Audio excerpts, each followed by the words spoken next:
Welcome to 80/20's Productile series. Today we're going to take a look at 3M VHB tape.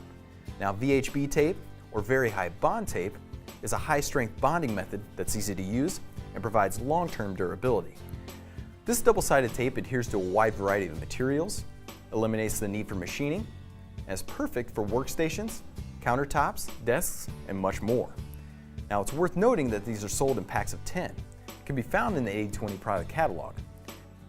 Now when it comes to using the VHB tape, you'll take it, peel off one side, stick it on the profile where we want it, give it a little bit of pressure, pull off the other side. We'll take our countertop or whatever material we want to use, we'll line it up over the tape and the profile and press down on it. Now once we give it a little bit of pressure, it's nice and secure. Now hopefully you found this video on 3M VHB tape helpful. For more information, please visit 8020.net and be sure to subscribe for future 80/20 videos. And as always, make it a great day.